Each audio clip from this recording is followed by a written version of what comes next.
Hi everyone. Welcome to the AVA Webinar Wednesdays. Before we begin, I'd like to share just a few procedural items, such as the chat function has been disabled. So throughout the presentation, please use the Q&A function to pose questions to our speakers. And the speakers have indicated Q&A section, so feel free to use the Q&A function at those specific times. And we'll also make time to discuss your questions in the Q&A portion at the end of this webinar as well. There'll be a survey at the end of the webinar to discuss how you like today's webinar and any additional webinars you would like to see in the future. And as well, the webinar is being recorded and will be posted to AVA's YouTube channel shortly, so you can revisit, share this and our previous webinars, and that link about our YouTube channel will be linked in the chat momentarily. So welcome everyone to the Alliance Against Violence and Adversity's Webinar Wednesdays. And this webinar is our first of 2026, I think. No, that can't be true. That's a lie. They're maybe close to the end of March. I'm your host, Alexandria Lazochak. I'm a master's student at the University of Calgary, studying community health sciences, specializing in public and population health. I am also the AVA online coordinator, as well as the host of the Her Health podcast. And I'm joining you today from the unceded traditional and ancestral territories of the Mohkinstsis, or Treaty 7, and territory, also known as City of Calgary. And on behalf of AVA, I want to begin by acknowledging that on a national level, we encourage all Canadians and visitors to Canada to learn more about the Indigenous peoples of the land on which they live, work, or visit, and become engaged allies together. And we as Canadians, in the spirit of truth and reconciliation, respect the self-determination of First Nations, Métis, and Inuit peoples, and their rights and responsibilities in cultures, language, and the pursuit of wellness. The focus of today's webinar is ConnectED, Parents, Lessons, and Emerging Questions for Leveraging Technology to Empower Parents in Preventing Adolescent Dating Violence, featuring Lianne Lee and Sarah Winstanley. First, Lianne Lee is a researcher and a program manager with 20 years of experience leading community and school-based initiatives that advance equity and well-being for children, youth, and families. Her work spans program design, policy development, and applied research aimed at strengthening supports for diverse young people and their caregivers. And as a lead of ConnectED Parents, Lianne facilitates the design, implementation, and research of evidence-informed interventions that engage parents and caregivers in preventing adolescent dating violence and fostering healthy youth relationships. As well, today we have Sarah Winstanley, is a facilitator, researcher, and registered social worker of almost 15 years, with a background in designing, facilitating, and evaluating youth leadership and healthy relationship building programs with a gender transformative lens. And from working with young people, she came to understand many of the barriers between youth and their caregivers to talking about critical issues like sexual and relationship violence, sexuality, consent, and dating. And this motivated her to get involved with ConnectED Parents in 2002, where she's currently the team's knowledge dissemination lead and the curriculum developer. So thank you so much for joining me, you two, today, and I'll take it off to you for the rest of the webinar. Wonderful. Thank you so much for the generous welcome. Hi, everyone. My name is Lianne Lee, and welcome to our webinar about ConnectED Parents, where we're going to go through lessons and emerging questions for leveraging technology to empower parents to prevent adolescent dating violence, or what we call ADV for short, throughout this presentation. We're really happy that you're here, and thanks for making time to connect with us. Today, we're going to do a few things. First, we'll offer an overview of the ConnectED Parents project, our research findings, and some key lessons from our work. Second, we'll share ConnectED Parents' tech journey, covering our own reflections and surprises. Third, we'll highlight some research and considerations for supporting parents with tech and healthy youth relationships. And last, we'll leave room at the end for a Q&A where we can engage and have conversation, but we've also inserted a couple of spots throughout where we can stop and chat as well. I know that Alexandria already offered a really meaningful acknowledgement, so I won't repeat some of the things she said, but what I will say is that because we are going to talk about healthy youth relationships today, I want to recognize the harmful impacts that residential schools and the ongoing involvement of child welfare systems have had on the lives of Indigenous people. And these unhealthy and unjust colonial systems have deeply impacted their rights and their abilities to have healthy relationships. So if anyone is interested to learn more or to do more, please check out the Urban Society for Aboriginal Youth, USAY. They are doing some really important and amazing work, and I know they're always accepting donations. So with that, I will move to the next slide. Here we are as a big team of people. Sarah and I are just two, and we are really excited to be representing our entire team. And we just wanted to take a second to highlight everyone. So before diving into ConnectED Parents, let's start with a brief overview of SHIFT, the project to end domestic violence. We are a research hub at the University of Calgary's Faculty of Social Work, and we use research, policy, advocacy, knowledge mobilization, and capacity building to stop violence before it starts, also called primary prevention, as many of you probably know. We connect universities, governments, organizations, and communities in leveraging data and promising prevention practices because we believe that's the key spot for social change. We have lots of priority areas that you can check out on our website, and we've listed that here on the slide. But today we are going to zero in on our work around ADV prevention. Many of you are probably aware that ADV is aggressive, threatening, and or manipulative behavior occurring in adolescent romantic and sexual relationships. And a recent presentation we attended with a great violence prevention organization called PrevNet. If you haven't checked them out, please do. They are fantastic collaborators and sources of information. They spoke about 4 common types of dating violence: physical, sexual, psychological, or emotional, and stalking. And more technology-assisted violence is recognized as separate, but of course related to these other types of violence. Research shows that 1 in 3 Canadian youth experience different forms of dating violence. So unfortunately, it's quite common among young people. We also know that when young people experience ADV, it can make it more likely that they'll experience domestic violence as adults. So we want to get ahead of this and focus on healthy youth relationships. And on to you, Sarah.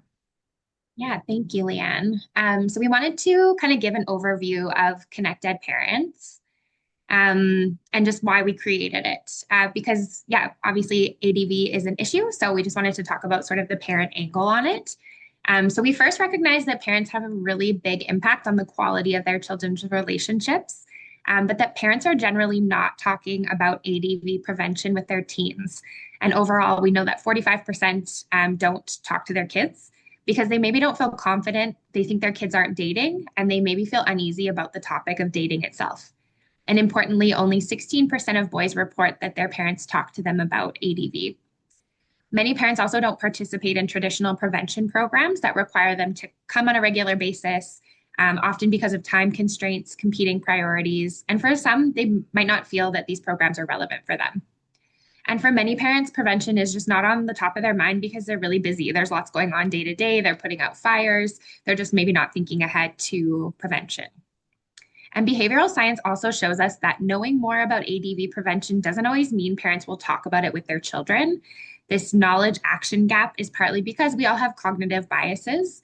And an example of this is many parents have information avoidance bias, so meaning they avoid ADV prevention content because of information overload and not because they don't care about prevention. There's just a lot of information coming at them on a daily basis, especially with social media and our phones. So ConnectED was designed to address these gaps so more parents could learn about ADV prevention and then talk to their children about it.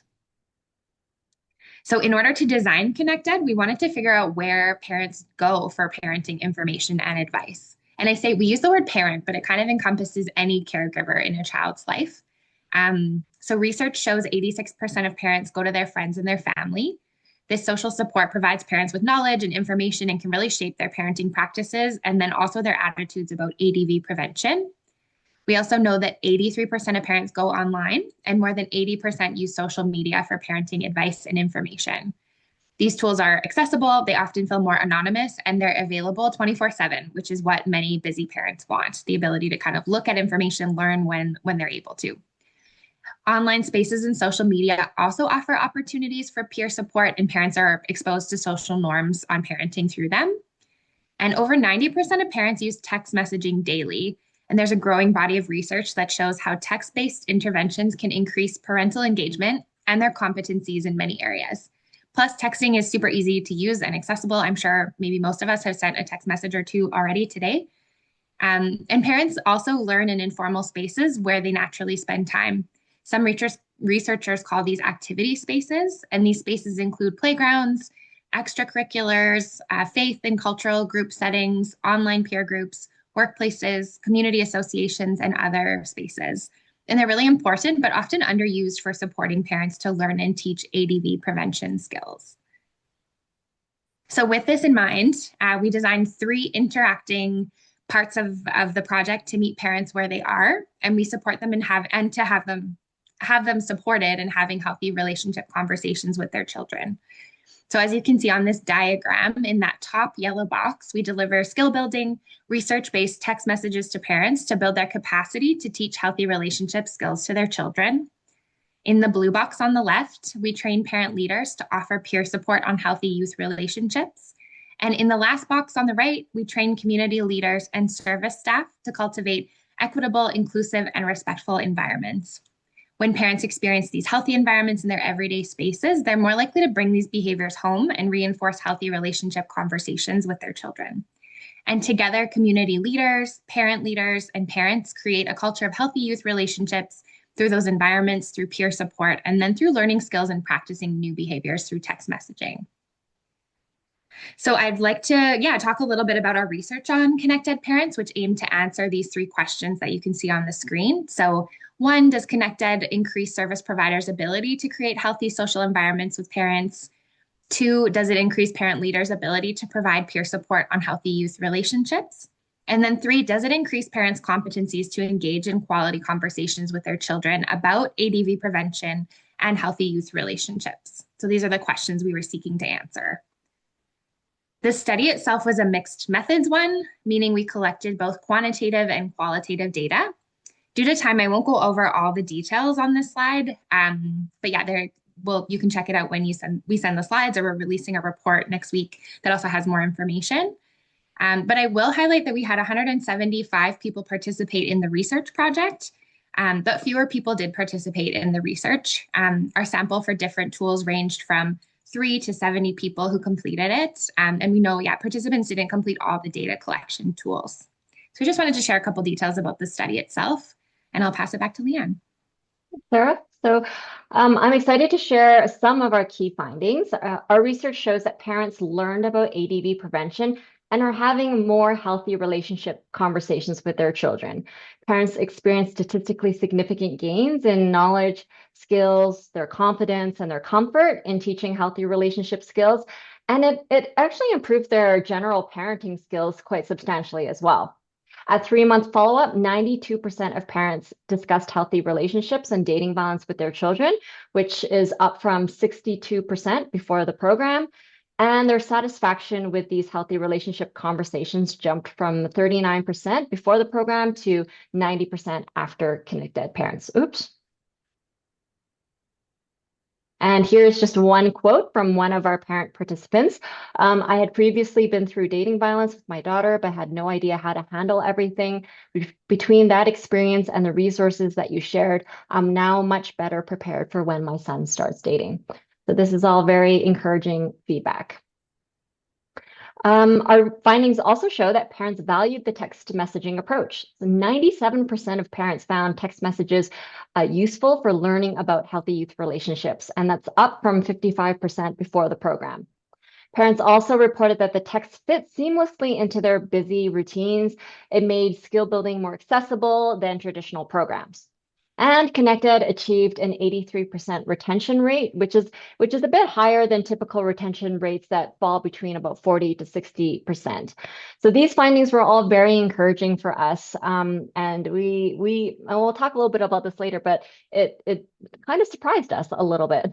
And here's a quote from one of our parents. Those quick snippets on the go were really helpful, and where it was a program that built my learning, and it wasn't that I needed to find 3 hours to attend this seminar or 1 hour a week or whatever. So I really like that. And the last finding that I'll highlight is that social environments and peer support are important for ADV prevention, and ConnectED helps to build these conditions. 80% of parents agreed that ConnectEd's Facebook group, where we implemented our healthy environment strategies, did help them to lead healthy relationship conversations with their children. Parents also shared through the qualitative feedback that they felt the group helped them to feel less isolated in their parenting journey and encouraged a lot of peer learning. But the social environment and the peer support components of ConnectEd weren't fully implemented for several reasons, and we'll dig into that as we work through the webinar or the presentation today. But I think something really worth highlighting now is that one of the preconditions for peer support within our ConnectEd project is that parents needed to trust each other and already have some relationships. And that was really difficult to build from a newly formed Facebook group. Yeah, so Lianne shared some of the findings, and I'll just kind of talk about some of the lessons that we're taking away from the project. We have some, recommendations as well for the violence prevention field. So the first lesson is that our research does highlight that parents do play an essential role in preventing ADV. So often ADV prevention focuses on youth programming, which we really need, it's really important, but our research shows that parents really matter as well. This means that the violence prevention sector should prioritize parent-focused ADV prevention, possibly by investing in flexible parent programming or building out existing parent programs to include an ADV prevention component. It also encourages leaders and programmers to explore what it could look like to offer a parent component of any dating violence prevention program for youth that aligns with their child's learning and enables them to have conversations with their children about the content that they're learning. So the second lesson is that parents can build ADV prevention skills through microlearning and text messaging. These approaches meet parents where they are and fit into their busy lives. And it also makes it easier for them to learn and apply prevention skills because it's always kind of top of mind. This means that the violence prevention sector could explore further where microlearning could fit into violence prevention. For example, are there places where we're expecting caregivers or other people to show up to programs in person where it may not work for them? And could a shift to microlearning via text messaging better support them? Maybe it would, maybe it wouldn't, but it's kind of a question worth considering. And this could also involve exploring how to create short, self-paced lessons with staff or peer support on hand to support if parents want to unpack what they're learning with somebody else. Our research also shows that parents of younger children engaged with ConnectEd due to a skills-first approach, which provides tangible, actionable skills and tools that parents can use right away. And while addressing harmful ideologies, values, and beliefs is important and often dominates prevention efforts, for example, maybe trying to ensure participants understand that violence is rooted in power and oppression, which we believe is true, but a skills-first approach can engage parents more effectively by aligning how they actually learn or aligning with how they actually learn, change behavior, and stay involved, especially around sensitive issues like relationships and violence. And there's a few reasons why skills-first approaches can be quite effective. And the first is that skills feel practical and non-threatening. When we teach concrete skills, such as communication, emotion regulation, and boundary setting, this allows parents to engage without being judged, corrected, or morally evaluated.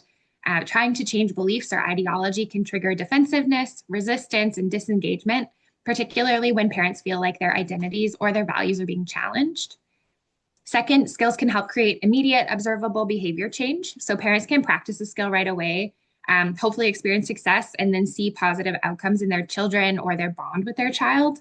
And so these early wins build confidence and motivation, which can increase the likelihood that someone will keep doing it and learn more deeply over time. And then third, skills can shift norms indirectly. So when parents are repeatedly practicing new behaviors in everyday settings, those behaviors start to normalize. And over time, those norms and attitudes often follow behavior change. So skill-based approaches can be quite effective in community-level prevention. And the violence prevention sector can also focus on building evidence for advancing protective factors against ADV. We're pretty good at understanding, and we know a lot about what predicts violence, but not a lot about what prevents it. And so, for example, the skills youth need to have healthy relationships and prevent ADV, and that parents could teach them, could be studied more in depth to strengthen our understanding of those protective factors. And then our final lesson is one we'll dig more deeply into in the next section, but we learned that AI can help ensure ADV prevention content resonates deeply with parents. So text messages can only get so personalized, and parents can respond to them in the project, but the feedback they get is automated. So it's not personalized to them. And we did hear that some parents felt like their experiences and their concerns were left out, particularly dads, parents of neurodiverse children, and then parents with more conservative or religious values. So we've been exploring AI as an add-on where parents can go to ask their specific questions about how to support their individual youth with issues that they're having. And so this means that the violence prevention sector could build its capacity for tech-driven personalization. So like looking at AI and chatbots and what that could mean. And so this could even look like helping leaders and workers build their understanding of how chatbots work. For example, how to build one ethically, and then developing and actually testing them to see if they work for the violence prevention goal. And of course, learning how to evaluate the effectiveness of AI as a personalized tool for ADV prevention, both in what is promising, but also understanding what could be harmful or an unintended consequence. So maybe I'll just pause, yeah, and see if we have any questions. I'm not sure if we have any in the question box. And if not, that's totally fine, and we can keep going. I don't see any on my end. Okay, thanks so much. Okay, wonderful. So let's move on to the second part of our presentation. You're kind of getting a 3-in-1, folks. So the second part is really looking at ConnectED Parents' Tech Journey and highlighting some of our reflections and surprises that hopefully can inform your thinking or some of the questions that come to mind as you think about tech and ADV prevention. So here in a nutshell, our tech journey. And you'll see that we started by building the text messaging component. Then we created a Facebook group to enhance parents' learning and to practice and how they can practice supporting their youth to have healthy relationships. Then we started to see that there are limitations in text. Like we know it works. 97% of parents said it's helpful, but there are still limitations. So we wanted to figure out how do we continue to improve. So we began playing around and tinkering around with an AI chatbot. And last, we listened to our participants because from the research, they said that the in-person workshops were really difficult to attend and quite long, which makes sense because parents have said the same thing. So we adapted and we created 2 email micro-learning series. And I'll briefly go through each of these phases. So starting with the text messaging aspects, they feel personal and they reach parents where they're at, as we've said many times, on their phone. So we created 7 modules on key topics for supporting parents in ADV prevention, and they focused on core healthy youth relationship and parent-child communication topics because we understand that parent-child communication and that bond is incredibly important for facilitating healthy relationship conversations. So in terms of learnings, it was so challenging to condense such complex information like intersectionality or conflict resolution or gender norms into just 1 or 2 texts. It was incredibly difficult and challenged us to really get clear on what we were trying to say. And in the end, some parents still said, you know what, too long, 2 texts, too long.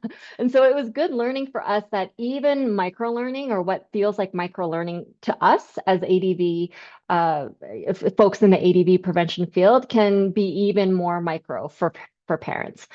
Another thing that we reflected on and experienced was that to automate the text message process, we had to work with a tech company, which was very unfamiliar territory for us as people in the social service sector. We experienced a lot of tension between their business goals and really them wanting to get our business, and then our commitment to ethics and not causing harm to users and really having a meaningful user experience for parents. So this caused a lot of friction, delays, because there was a lot of over-promising and under-delivering, and a lot of trying to find middle ground on what's possible. And finally, we both openly admit that we were a bit surprised that 97% of parents found the text useful. We both come from a more traditional real-time education background, and we honestly were skeptical, but also optimistic. And so in some ways, we had to learn how to get out of our own way to test something different. We're really excited to learn that sending learning directly to parents' phones is an effective way to build ADV prevention awareness and skills. And here's just one of the 70 plus text messages that parents receive over about 6 months. All the texts build on each other through a storyline. So this one is taken out of context. But the point here is that they're brief and they're interactive. And we offer lots of scenarios, ideas for how to start or approach a conversation. We include lots of reflection questions for parents, lots of vetted articles, videos, links, and other useful resources if they want to learn more. Parents can also input their child's name when they register if they want, so the text can feel a bit more personalized. And we ask for very little personal information from parents, as you can see, right? So it's quick, it's easy, and hopefully doesn't feel too overwhelming for parents. As we rolled out the text messages, we also tried to implement the peer support and the social environments part of our project through existing parenting programs. But unfortunately, these programs had a hard time recruiting parents, and that really limited our ability to implement those parts of ConnectED. So we kind of took things in our own hands and we piloted a Facebook group to try to implement the peer and social environments components of ConnectED. We really hoped that parents would share spontaneously, but it ended up being very moderator led, which means very me led. Some parents, we think, may have hesitated to share openly because there is this fear of judgment when you're among a group of parents. And that's a really important barrier to consider in online support spaces for parents. And as a moderator, I mean, I really tried to model non-judgment and curiosity, and I attempted to build trust in a couple of different ways, but many parents may not have felt this, and that's just a reality. So I think that that's been a huge learning for us. We also saw that there was very limited interest in the peer leader role, and that suggests to us that maybe those more formal peer structures doesn't really work well for the way that parents like to engage or get support nowadays. We also had almost no parents want to participate or be matched with a parent leader. So we learned that a few things kind of bubble up when we think about this. We learned that shared parenting identity alone doesn't create meaningful peer connections, and that structured peer support models may not work well for today's parents. Modern parent support often takes more of a light touch or more flexible form than traditional peer support models. We also found that parents who didn't participate actively, which are also called lurkers online, reported that they still learned. They still really enjoyed reading other posts and they engaged very quietly and they found that process helpful. So this challenged our thinking around how do parents actually learn? And it made us really curious about how do we harness this passive engagement for ADV prevention? And it's something that our sector isn't typically trained to do. Mouse issues here. Okay. Okay, so the next stage is building an AI chatbot. So we really tried our hardest to include a wide range of parent experiences in the text curriculum. We designed multiple learning pathways to reflect different family dynamics and comfort levels around discussing dating. But being a universal program, we knew we weren't going to meet every parent's needs or reflect each person's specific experiences. And like I said, participants told us this, especially dads, parents with neurodiverse children, and then those with more conservative values around like sexuality and dating and relationships. And so to address these gaps, we began developing and piloting a research-informed chatbot that can offer tailored guidance to parents, specifically about healthy relationships and ADV prevention. And we tested it with a small group of parents. It's not currently publicly available to use as we've got kind of other kind of development goals around, kind of exploring what it looks like. But we will show you an example in the next slide. We used a controlled AI model to ensure short, consistent, evidence-based responses aligned with ethical and safety standards. And maybe it sounds obvious, but we were really surprised at how smart the chatbot actually is. And I know that's like what it's designed to do, but it quickly adapted to using like a warm, empathetic, motivational tone with only a tiny bit of training, which replicates the style of our text messages. And so, it went from kind of being like giving really like kind of cold, like point form answers to like really like sounding like almost like a human trained to like have those conversations. And we've also been diligent about understanding the potential harms of AI as well as the possible benefits. So one harm we worry about is AI replacing human connection.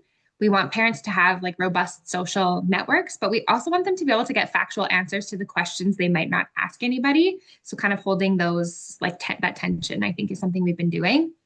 And then working with AI has really challenged us. It's both unsettling and fascinating to see how convincingly a chatbot can mimic human interactions.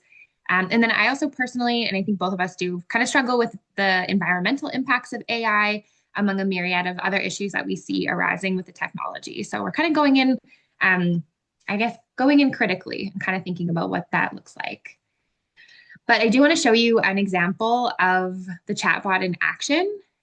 So let's have a look. I think, yeah, Lianne hit start, so that's awesome. So you'll see it'll ask people if they're a parent or a community leader, and then it'll kind of try to suss out like what the question is and what they want to talk about. And so this example is of a father essentially like understanding that his kids don't really talk to him about dating and relationships. How can he start to build that connection with them? And yeah, just looking at how their mom is often the person that the kids go to talk. So he's going to submit this question, and you'll see that it's thinking.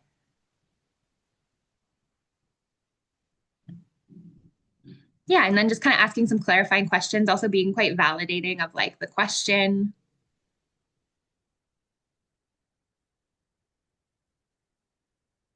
And this was me. My typing was a bit slow as I was like trying to think of responses on the spot as if I was a dad. So, um, but yeah, and then he's just kind of talking about like what he's tried and the impact that it's had and sort of the outcome with his kids.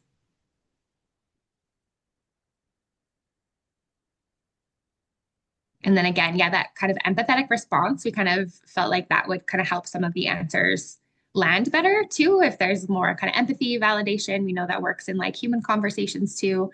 So then it gives some kind of examples of ways that this father can be starting to build that connection with his kids. There's also a resource that it pulls. We've kind of vetted all the resources that the chatbot pulls. And so yeah, it's all kind of like a controlled sort of responses. It's not kind of pulling from everything. So yeah, you can kind of just see that.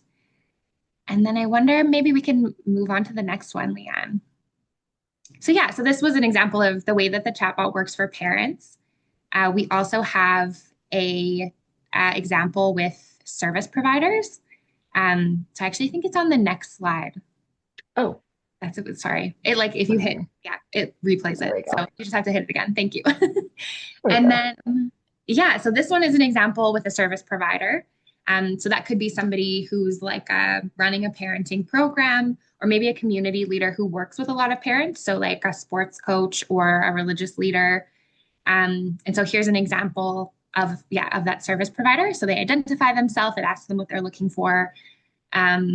And then this topic is really focused on like parents in a group talking a lot about AI and their children using AI, which is something we've been thinking about a lot at ConnectED. And so then it kind of starts to problem solve with them.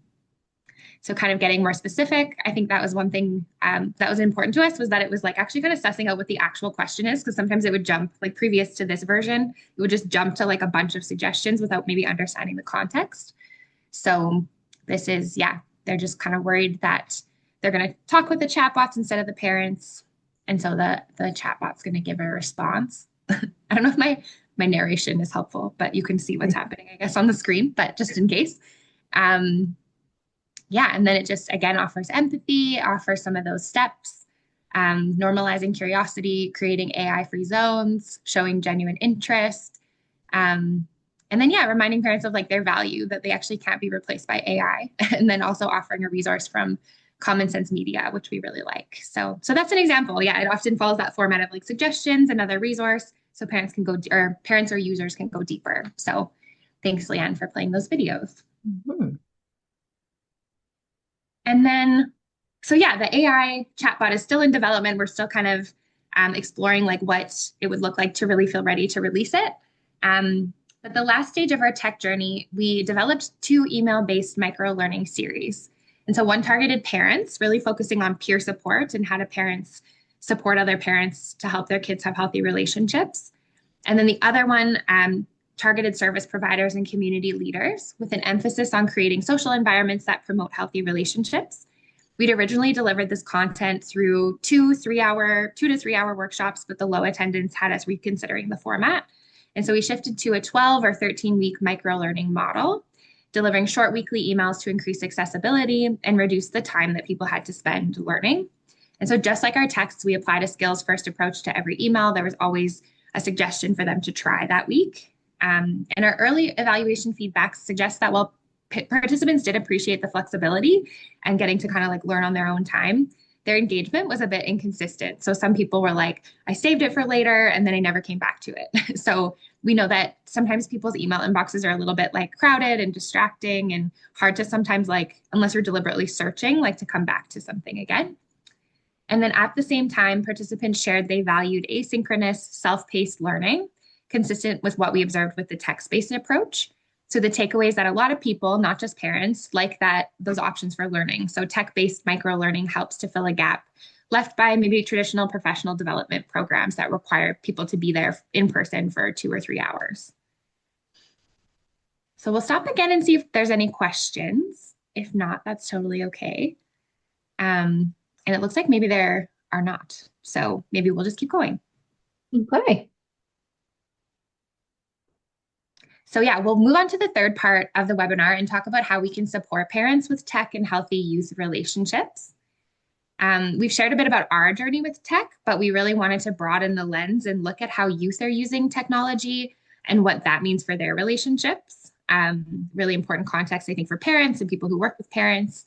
And so I've put some stats on the screen to highlight what youth are doing and thinking about different digital tools.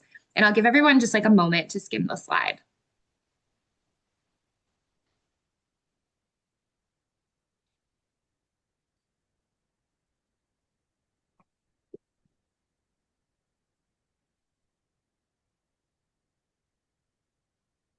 So what does this all mean for healthy relationships? If you've ever used an AI chatbot, you've probably noticed how much validation and praise it offers. But romantic partners and friends aren't validation machines. Real humans have their own like emotional landscapes that they're navigating. And so AI might help youth practice communication skills, but to build the skills, they ultimately need to be practiced with real people who respond in unpredictable, sometimes challenging ways, who have real emotions and feelings, because that kind of navigation is part of building relationship skills. We also know that rigid gender norms can underpin violent behavior in relationships. And so if 2/3 of boys are encountering this content online and internalizing it, that can shape how they show up in their relationships. And technically, dating apps are meant for people over 18, but research shows that youth are using them, especially sexual minority youth. Many report it's easier to find other 2S LGBTQIA plus peers on the apps than at school or in their communities, especially if they're not out to friends or their family. And so tech is the water that youth swim in. It can foster belonging and connection. It can do lots of positive things, but it can also shape their relationships, mental health, and overall well-being in some pretty challenging ways. So given all of this, how can we help parents to support healthy youth relationships in a digital world? So I've just included a few bullet points here. I'm sure there are many more, and I encourage you to check out Common Sense Media. They're a great resource. But one thing that we can do is improve parents' tech knowledge. So help them understand the platforms that kids are using and have kids actually demo the apps. They're usually really savvy at navigating those things. We can facilitate family media agreements by providing templates for co-created tech rules, as an example. We can build parents' conversation skills. So how can we help them through practicing talking about online behaviors, like having a conversation about gender stereotype messaging that boys are seeing online?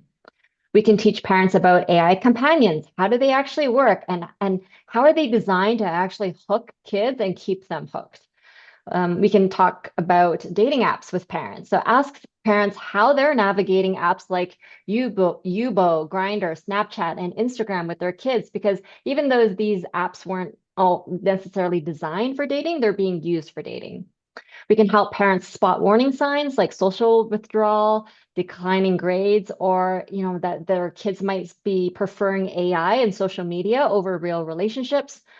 We can reinforce professional help by directing families to counselors and supports when tech simply isn't enough. We can support parents to reflect on their own tech use and how they want to model that for their kids. And the last thing I want to mention is that there is some good news. From our review of the research, many youth actually see the harms of AI and social media and gaming, for example. They see the discrimination that happens. They understand the negative mental health impacts that social media, for example, can have on young people. So young people understand some of the harms and they want their parents involved. And I think that's a really important message that parents don't often believe. So let's wrap up with a few key takeaways. One is that, well, we know that tech isn't going away. Parents can and they should learn enough about new technologies so they can talk to their kids about them. And while we do this, we should focus on learning from our own children how they're using these digital tools. They're often the experts, and this gives parents the most insight into how to support kids in today's context. Two is try not to stress about keeping up. Tech changes so fast. Like just when we think we have a handle on one platform, 10 others pop up and it's overwhelming, right? But parents can focus on learning, asking curious questions, staying calm during heated moments, and being the trusted person that their child turns to.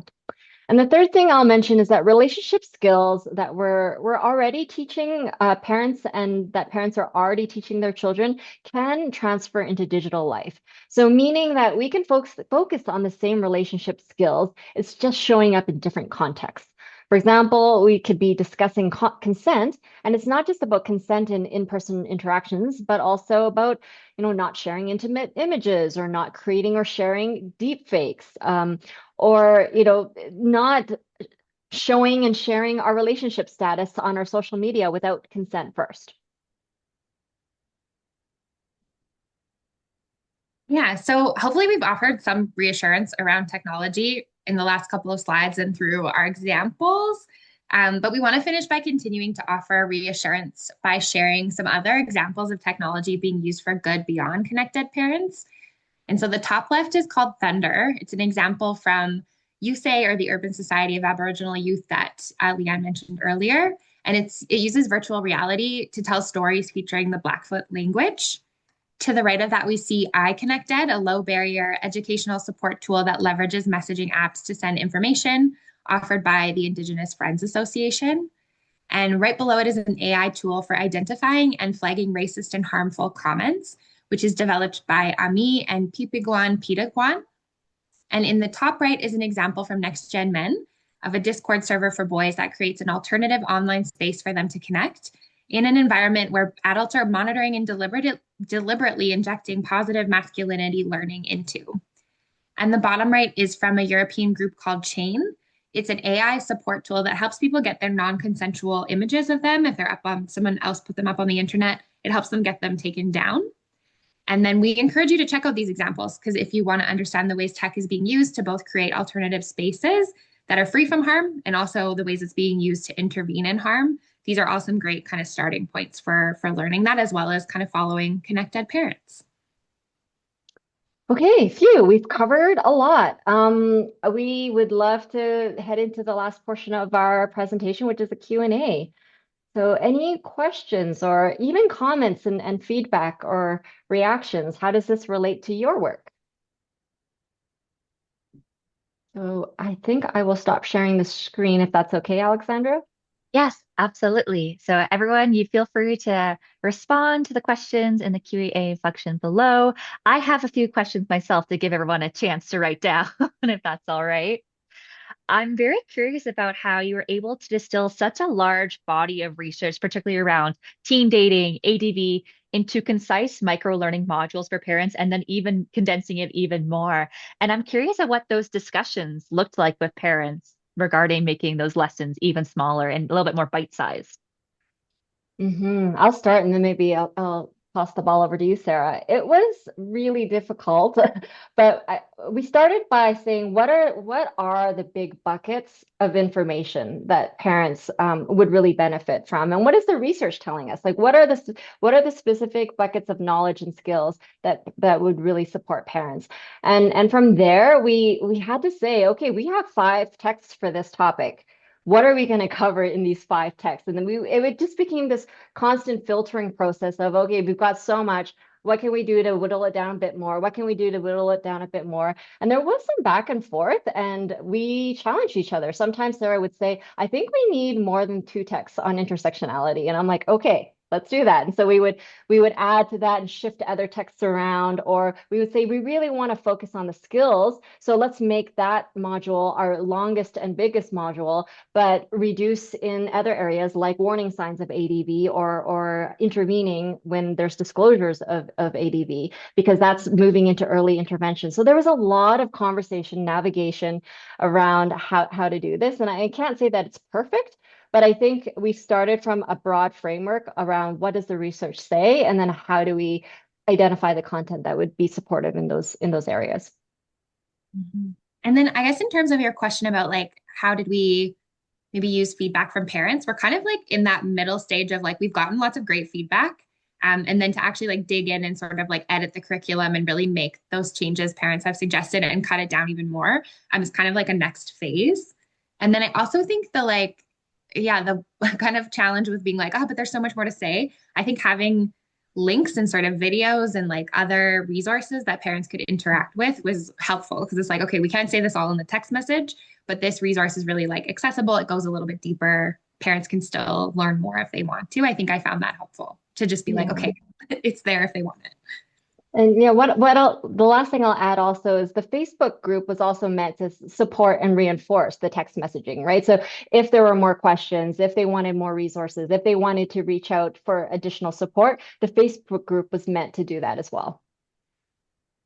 Perfect. Thank you so much for diving in. I have a few more questions as well. I'm curious about if you could share an experience that really affirmed the impact of this work, especially in helping parents feel more confident and supported when navigating difficult conversations about dating and such resources with their teens. Mhm.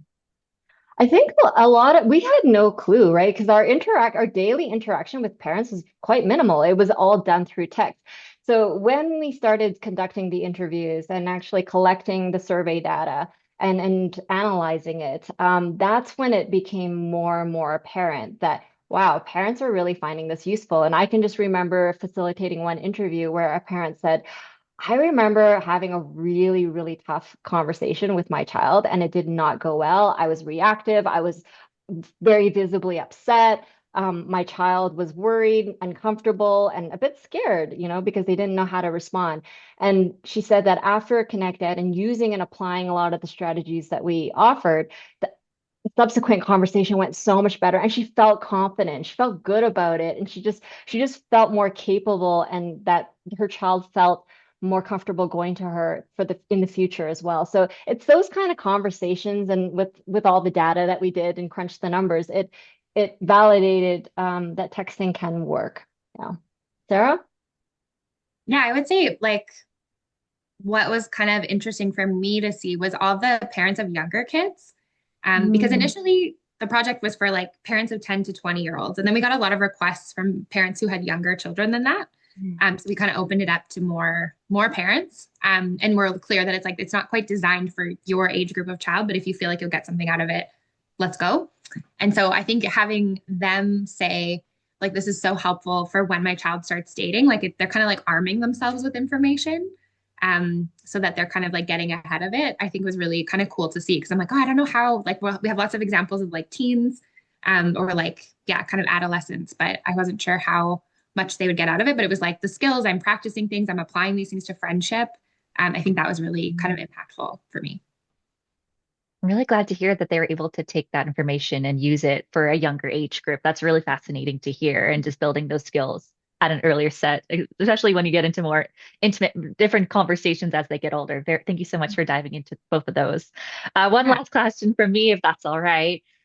It was really encouraging to see from your youth using technology slide that youth recognize both the risks of technology, but also how much it does benefit in terms of social connection. I think that's really important to emphasize that there are a lot of negatives when we talk about technology and evolving technology, but there is so many benefits, especially for youth when they want to reach people and get to learn more about themselves through technology. And that they actually want their parents involved. That was a new thing that I learned from the Yeah. presentation today. Given this, what would you want to see as next steps for ConnectED or other technology-based approaches in supporting these meaningful parent-youth engagement around technology? Hmm, that's a great question. Sarah, do you have any initial thoughts? I mean, I guess my first thought is like we talk a lot about the possibility of having a youth component of connected parents, um, to be able, because like we know what parents felt about it, but we don't really know how youth perceive it. So it's like, are they like engaging? Are they like being like, my parent is now talking to me so strangely? Like, how do I handle that? So I think that kind of like I think one of our lessons that I shared was like, yeah, exploring more sort of like concurrent parent-child kind of programming, and using technology, I think, to do that. Like, is there a text program that youth could maybe access, or like, how do you make that appealing for both parents and youth? So I think that's something that I personally would love to see as Mhm, kind of like a next step, is just like, how do you engage youth kind of on the other side of that? But mhm. Lianne, what do you think? Yeah, I think what I would add is also expanding beyond just the immediate parents and caregivers to look at all caring adults and how can they support healthy youth relationships. And I know that, when we think about more population level change, it becomes even more difficult for them to engage in prevention work and training. And so how might texting reach those broader populations? Because it is quick, it is accessible. I would say that, if I could support my nephew, and it meant me just taking a couple of texts a week, I would do that, right? So I think how do we use texting, micro learning technology to be able to scale and reach all types of people supporting young people? Well, I don't see any other Q&As in the chat. Thank you for answering my questions. I truly appreciate it. Thank you both to Sarah and Lianne for discussing today about ConnectED, about talking about building a connection between parent and youth, about difficult discussions such as ADB or even just dating and consent. I truly appreciate you joining today on the webinar series. Thank you so much. Thank you for Thank having us. It's great. you. This is great.